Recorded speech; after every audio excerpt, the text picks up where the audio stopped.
Hello, good morning, class.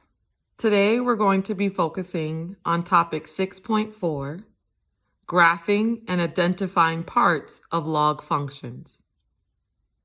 So we talked about logs being a way that we can find unknown exponents. And so today we're going to focus on being able to graph them. So first I want to show you in the graphing calculator what exactly that looks like. So if I go to y equals and I type in log x, so remember our base is 10 if we don't plug in a base. So this is a very basic log function. When I graph it, we can see the log function. So this is the basic shape of a log function. Now you can't see it very well, but the graph is getting close right here. So if I go to the table, you can see it says error right here. And that's because there's an asymptote for log functions. So we can see at x equals 0 is where the error begins.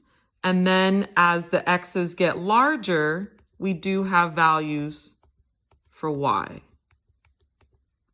Okay, so once again, if we go back, at x equals 1, we have error. X equals 1, we have 0, but at x equals 0, we have error. So that's caused by the asymptote. And so there's an asymptote, a vertical asymptote at x equals 0. All right, so now let's write down what some of these properties of log functions. So starting with the domain, so a basic log function would look like this.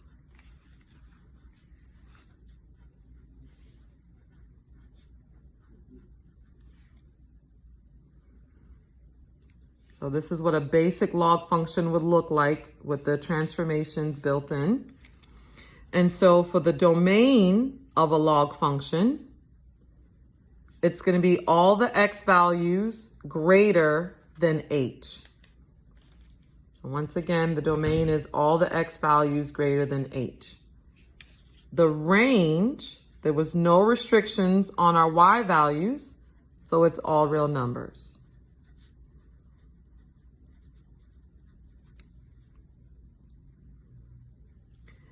Then we have an asymptote. Oops.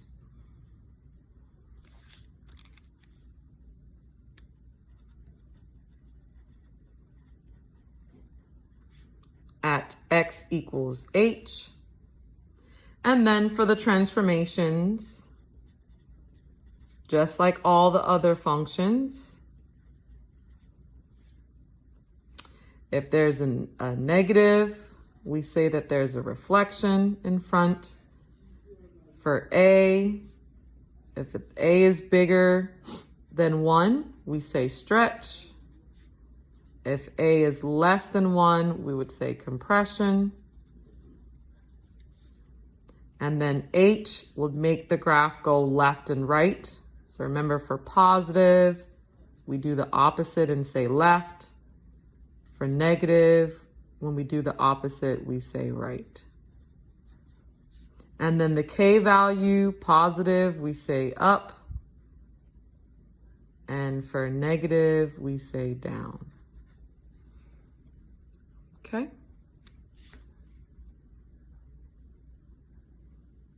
All right, so we're going to look at some examples where we're going to see how to identify the parts, and then we'll talk about how to graph it later.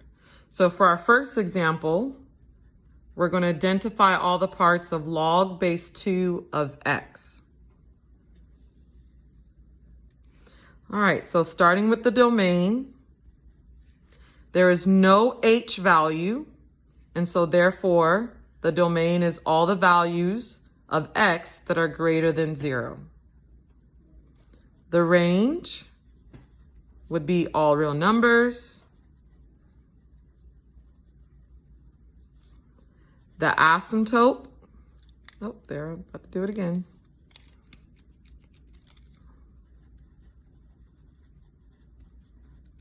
would be x equals 0. And then the transformations, there's none.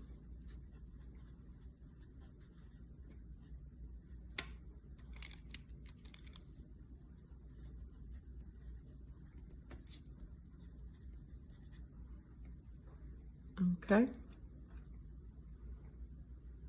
And once again, we'll talk about how to graph that a little bit later.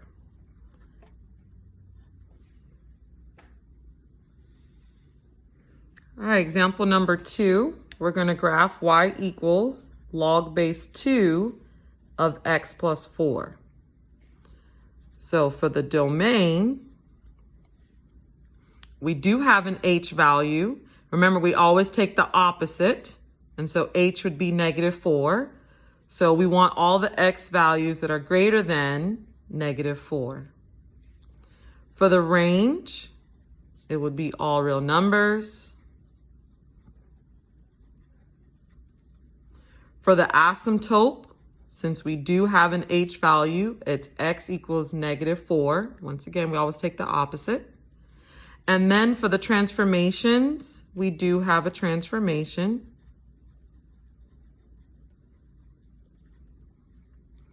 All right, moving from left to right, we have an h value of -4, and so the graph would move left 4. All right, let's look at another example.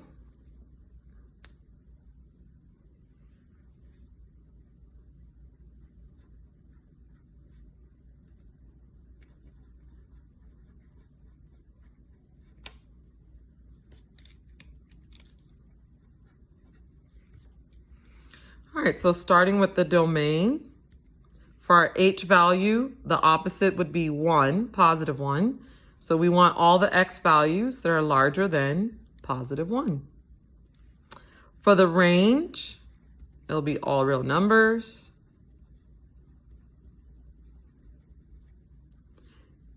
For the asymptote, it would be x equals, once again, our h value is +1. And then for our transformations, for the h, that's +1, so we would say right 1. And then we have a k value of +2, so that would be up 2. All right, so that's how you identify all the parts. So go back and review once again. Here's our basic log function with transformations provided. So the domain is always x is greater than h. If there's no parentheses, then there's no h. The range, always all real numbers for log functions. For the asymptote, it'll be x equals h. Don't forget, we always take the opposite of h. And then for our transformations, if there's a negative in front, we have a reflection. If a is larger than 1, we have a stretch by a. If it's less than 1, we have a compression by a. If h is positive, it moves to the left. If h is negative, it goes to the right. And then for k, positive would be up, negative would be down.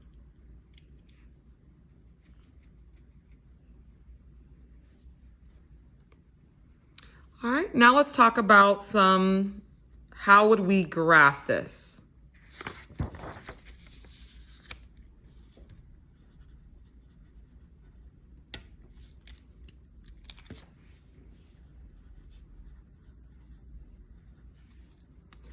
So if I do a very basic, we're going to graph log base 2 of x. Well, depending on your calculator, the calculator only does base 10. So if we have a 2 here, we would have to either tell the calculator that we have a base of 2, or we would have to use the change of base rule. So depending on what calculator you have.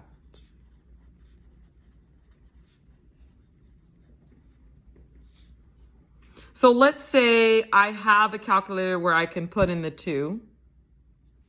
Then to do that on your graphing calculator, you would go to Math, you would scroll down to log base. And that's how you would put in your base of 2. So you would put the 2 and then you would put the x. And you would be putting this into y equals if I'm graphing it. So once again, you would go to math and scroll down to log base in order to write a number other than 10 for the base. But let's say when you went to math and you scroll down and you do not have the word log base in your calculator, then you have to use the change of base rule.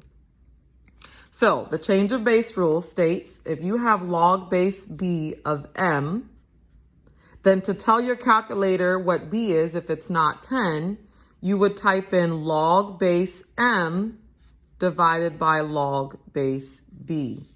So remember, the base would always be at the bottom. So on my calculator, what would that look like? So on my calculator, I would press log. And so let's say we want to type in log base 2 of 8. So how would I type in log base 2 of 8? So on the calculator, it would be log 8, close parentheses, divided by log 2, close parentheses.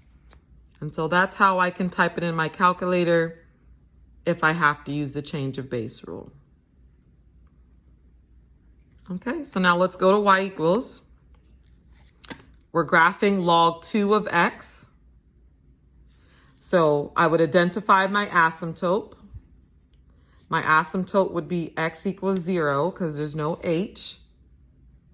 And then I would go to the table to get some values. So I do have log base on my calculator, so I would scroll down. If I don't have this, I would use the change of base rule in order to plug it in. So now put that in y equals. I'm going to go to the table and I'm just going to pick some numbers from the table. So I'm going to use 1, 0, 2, 1, and 4, 2. So I'm just going to keep some nice numbers. I'm not going to use the decimals. And now this would be the table that I would graph. So I would make my coordinate plane.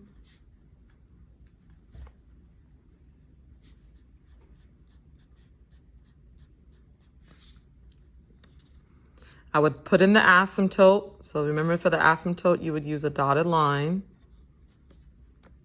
And then I would graph my 3 points. So I have the ordered pair 1, 0, 2, 1, and 4, 2. And I would make a nice curve in order to graph it. So that's how you can graph it using the table from the calculator. Okay?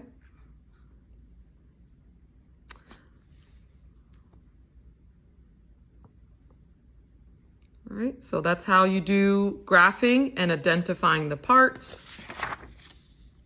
If you have any questions, you can always join our live session later today, where I will do additional examples on how to graph and identify the parts of the log function. All right, talk to you later.